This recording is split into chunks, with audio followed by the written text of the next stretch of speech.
अस्सलामुअलैकुम स्टूडेंट्स, आज हम अकाउंटिंग बेसिक्स के लेक्चर 1 के साथ आपके पास मौजूद हैं, जिसमें हम डिफरेंट एग्ज़ाम बोर्ड्स के अकाउंटिंग बेसिक्स को कॉम्प्रिहेंसिव तरीके से कवर करने की कोशिश करेंगे।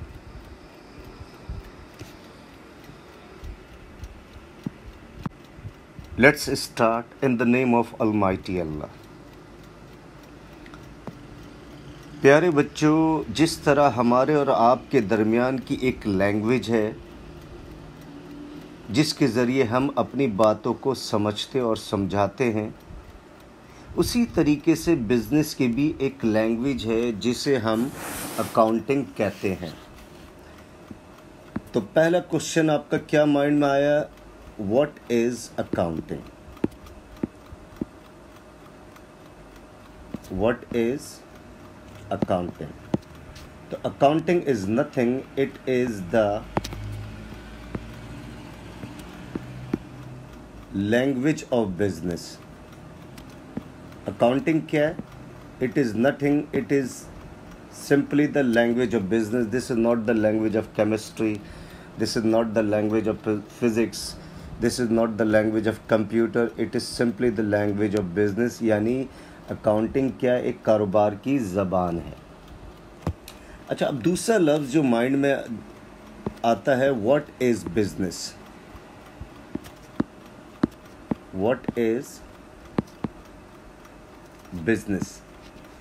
इसको अगर हम एक्सप्लेन करना चाहें, डिफाइन करना चाहें, एनी एक्टिविटी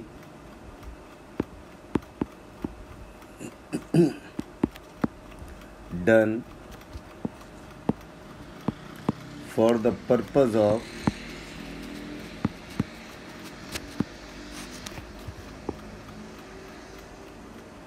earning profit.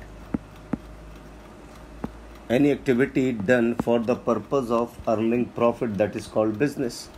यानी कोई भी एक्टिविटी हो जिसके करने का मकसद मुनाफा कमाना हो, that is called business. अब देखिए, पूरा लिंक्स बना रहे हैं। पहले क्या? अकाउंटिंग क्या है? Accounting is the language of business. Business क्या है sir? Any activity done for the purpose of earning profit. अब तीसरा पॉइंट है, in order to start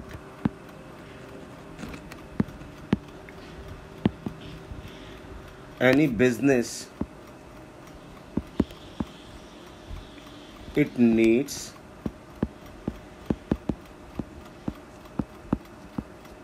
resources. किसी भी बिजनेस को शुरू करने के लिए हमें क्या चाहिए? रिसोर्सेस चाहिए, जिसे हम कहते हैं उर्दू में वसाइल चाहिए, राइट? तो कोई भी कारोबार शुरू करना चाहते हैं, कारोबार दुआओं से नहीं चलती है। कारोबार को चलाने के लिए मनी चाहिए, अमाउंट चाहिए। तो in order to start any business, it needs what? It needs resources. Resources depends on the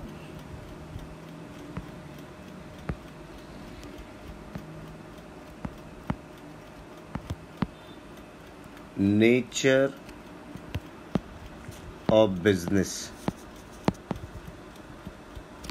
Resources depends on the nature of business. यानी जिस किस्म का कारोबार करेंगे, हमें उस किस्म के रिसोर्सेज रिक्वायर्ड होंगे। जैसे फॉर एग्ज़ाम्पल, अगर आप सुपर स्टोर खोलते हैं तो सुपर स्टोर के रिसोर्सेज क्या होंगे सर? ग्रॉसरी आइटम्स होगा, शेल्व्स होंगे, बिल्डिंग होगी। इसी तरीके से अगर हॉस्पिटल का बिज़नेस शुरू करना चाहते हैं, किसी अस्पताल को खोलना चाहते हैं, तो हॉस्पिटल के रिसोर्सेज क्या होंगे? मेडिकल इक्विपमेंट होंगे, बिल्डिंग होंगे। अब उसके बाद when these resources come into the business,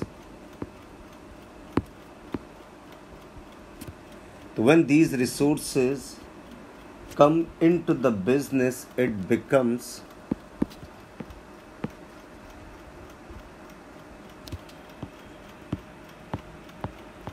assets of the business.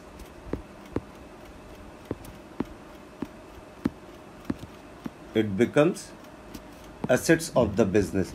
जब ये रिसोर्स, जैसे सुपर स्टोर के लिए क्या चाहिए, सुपर स्टोर के रिसोर्सेज क्या हैं, grocery items, shelves, building.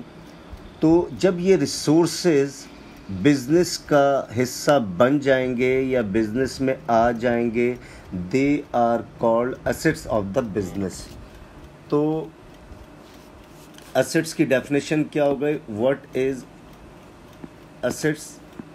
Any resource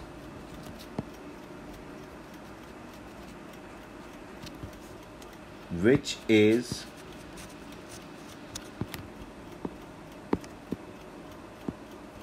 owned by business,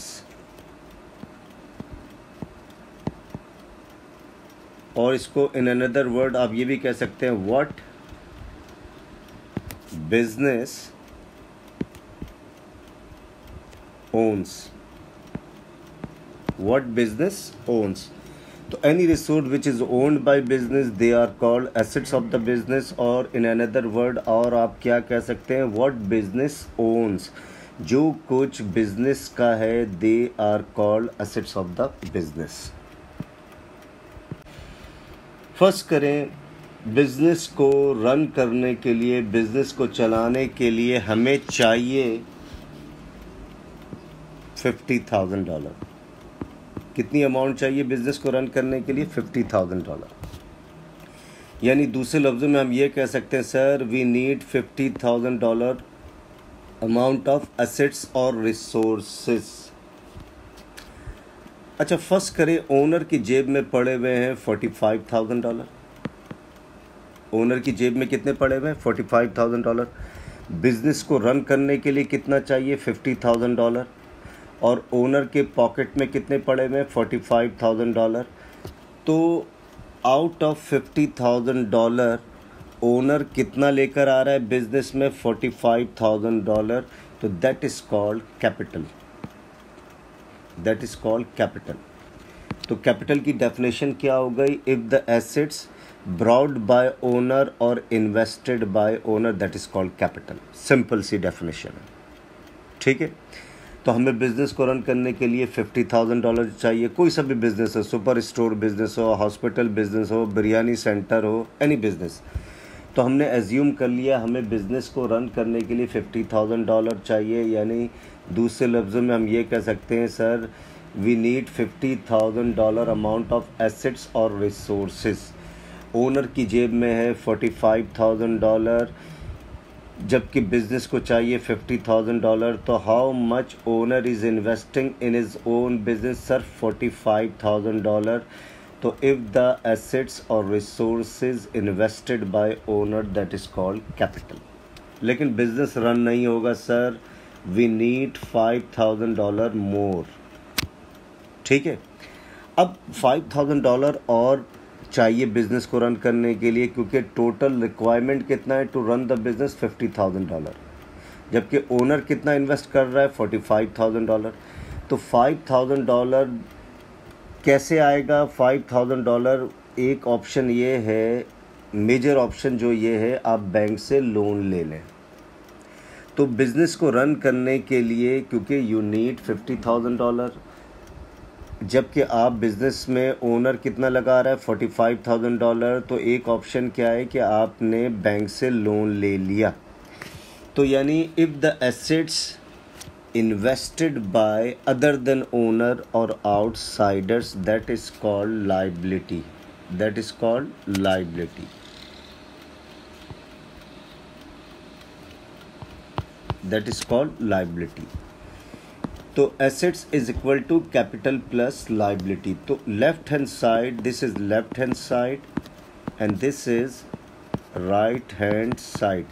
left hand side is called resources in the business, resources in the business, that is resources in the business, that's why that is called assets of the business. और right hand side को हम कहते हैं sources who supplied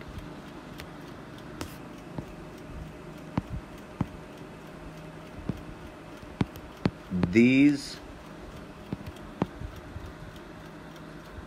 amount of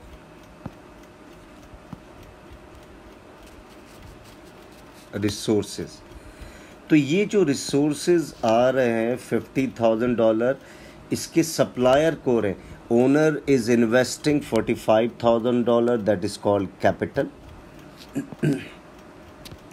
Other than owner or outsider is investing $5,000 in the business, that is called liability. Why this is called liability? क्योंकि business ने ये $5,000 bank को वापस करने, क्योंकि बिजनेस को रन करने के लिए $50,000 चाहिए और बिजनेस को फंड्स की शॉर्टेज पड़ रही थी $5,000 से, तो बिजनेस ने बैंक से लोन लिया $5,000. अब ये $5,000 बिजनेस ने बैंक को वापस करने हैं, that's why this is called liability, right. इसको हम कहते हैं, दिस इज कॉल्ड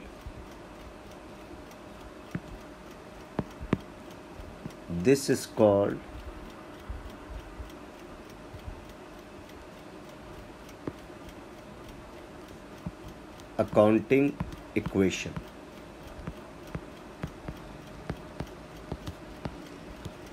अकाउंटिंग, इसको हम क्या कहते हैं?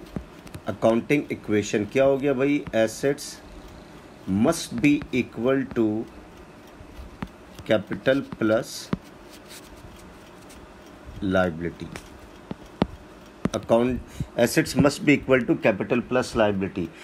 2 + 3 का भी आंसर 5 होता है और 3 + 2 का भी आंसर 5 होता है.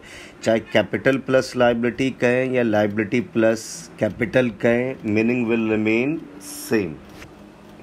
तो कैपिटल की डेफिनेशन क्या हो गई भाई? कैपिटल को अगर हम एक्सप्लेन करना चाहें तो कैपिटल क्या हो गया भाई? कैपिटल की डेफिनेशन हो गई, एसेट की डेफिनेशन हम पढ़ चुके हैं, ओनर्स इन्वेस्टमेंट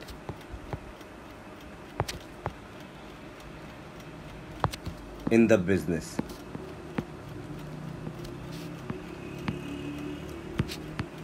ये कैपिटल की डेफिनेशन हो गई. लायबिलिटी की डेफिनेशन क्या हो गई? Outsiders investment.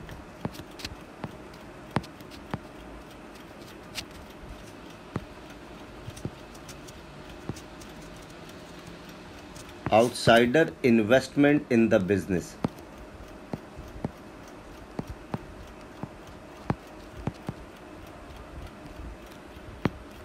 Outsider investment in the business, that is called liability. Why?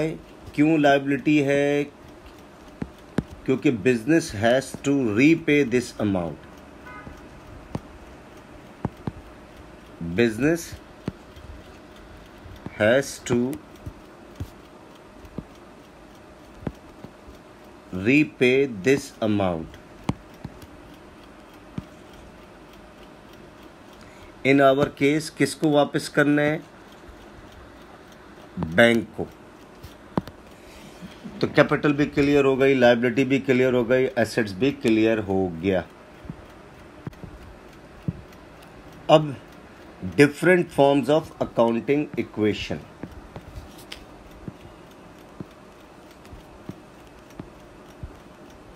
Different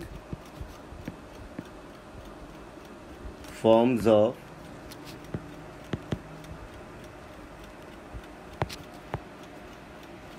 accounting equation. तो पहली तो फॉर्म हमने पढ़ी, assets is equal to capital plus liability. तो एसेट्स हमारे केस में कितना था? $50,000. कैपिटल कितना था हमारे केस में? $45,000. और लायबिलिटी कितनी थी? $5,000. अब देखो एक तो this is one of the form of accounting equation. Second form क्या हो सकती है, अगर हमें कैपिटल मालूम करना हो तो कैपिटल की अमाउंट आनी कितनी चाहिए सर, $45,000 आनी चाहिए। तो किस में से किसको माइनस करें, सिंपल एक मैथमेटिक्स है। हमने 45,000 सर एसेट्स में से हमने माइनस करना चाहिए लाइबिलिटी। देखिए अकाउंटिंग इक्वेशन बन गई। तो एसेट्स कितना है भाई, $50,000, लाइबिलिटी कितनी है $5,000, तो देखें $45,000 आ गया।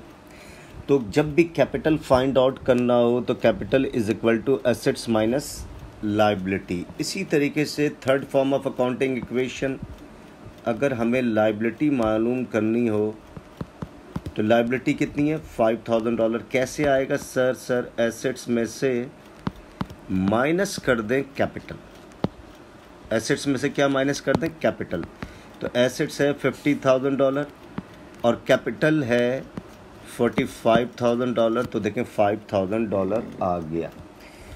तो these are the different forms of accounting equation. अब एक छोटे से एक्सरसाइज करते हैं हम।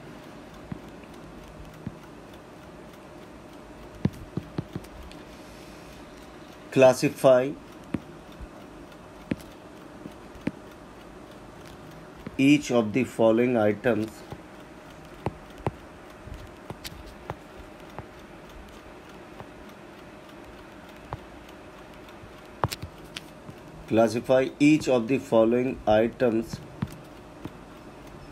into assets and liability। अब हमने इन आइटम्स को आइडेंटिफाई करना whether they belong to assets और लाइबिलिटी। जैसे अब बड़े वेरी सिंपल, सर फर्नीचर क्या है भाई, फर्नीचर क्या है सर, फर्नीचर तो एसेट्स होते हैं, रिसोर्स है तो ये एसेट बन गया। नंबर 2, इसी तरीके से बिल्डिंग क्या है, बिल्डिंग को आप दूसरे लफ्ज़ों में ये भी कह सकते हैं सर प्रीमिसेस, और क्या कह सकते हैं प्रीमिसेस। तो प्रीमिसेस भी क्या है सर, ये भी रिसोर्स है, this is called assets. Number 3, goods और स्टॉक वी ओन, सर ये भी क्या है सर, दिस इज एसेट्स। स्टॉक और गुड्स वी ओन, वो स्टॉक और गुड जो हम अपने पास रखते हैं। Number 4, owing to suppliers, owing to supplier for goods, owing to supplier for goods, that is liability, that is liability. Number 5, accounts payable, sir this is liability क्योंकि पैसे देने। नंबर 6, लोन फ्रॉम बैंक, ये भी क्या भाई, this is liability, sir ये पैसे bank से लिए अब हमने वापस करने। नंबर 7, लोन टू बैंक, अब हमने लोन बैंक को दिया है तो अब हमने ये पैसे लेने, ये रिसोर्स बन गया तो ये एसेट्स हो गया। नंबर 7 के बाद नंबर 8, अकाउंट रिसीवेबल के बाद अकाउंट रिसीवेबल्स, पैसे मिलेंगे या पैसे देने सर, मिलेंगे, रिसोर्स बन गया, ये एसेट्स हो गया ये। नंबर 9, नंबर 9 में आपने कह दिया मशीन, मशीन क्या है सर, एसेट्स है ये। नंबर 10, एक लफ्ज़ आ जाता है बैंक ओवरड्राफ्ट, क्या आ जाता है, बैंक ओवरड्राफ्ट। अच्छा बैंक ओवरड्राफ्ट क्या होता है, कि जितना कैश आपके बैंक में पड़ा हुआ था, आप एक अच्छे अकाउंट होल्डर थे, आपके अकाउंट में लेट्स सपोज $5,000 पड़े हुए थे, आपको पैसे की ज़रूरत पड़ गई, तो इस टाइम बैंक आपको इग्नोर नहीं करेगा, बल्कि बैंक आपकी हेल्प करेगा। आपके अकाउंट में कितने पड़े हुए हैं? $5,000। आपने एक सप्लायर को पेमेंट करनी है $6,000, जबकि अकाउंट में कितने पड़े हुए हैं? $5,000। तो बैंक आपको $1,000 लोन देगा, शॉर्ट टर्म लोन देगा कि आप उस सप्लायर को $6,000 पेमेंट कर दें। तो बैंक ओवरड्राफ्ट की डेफिनेशन क्या हो गई? Access amount taken out from the bank. आपके अकाउंट में कितने थे? 5,000, आप निकाल कितना रहे हैं? $6,000। तो एक्सेस अमाउंट कितना निकाला? $1,000। किस लिए आपको निकाल लें? ताकि सप्लायर को पेमेंट कर दें $6,000। तो excess amount taken out from the bank, then what we have deposited into it. तो एक्सेस अमाउंट आप कितना निकाल लें? $1,000 ज़्यादा निकाल रहे हैं। तो $1,000 बैंक आपको मुफ्ते में नहीं दे रहा है, फ्री नहीं दे रहा है, आपको एक शॉर्ट टर्म लोन दे रहा है, एक शॉर्ट पीरियड के लिए लोन दे रहा है $1,000 के। चलें आप अपनी जो आपकी नीड है, जो आपने सप्लायर को पेमेंट कर दें, आप कर दें, आप उसको पेमेंट कर दें। तो बैंक ओवरड्राफ्ट भी बेसिकली क्या है सर? This is liability, this is liability. तो आई होप स्टूडेंट्स आपको ये तमाम चीज़ें बहुत अच्छे तरीके से समझ में आ गई होंगी। Still if you have doubt, you can write on a comment box. Thanks for watching this video.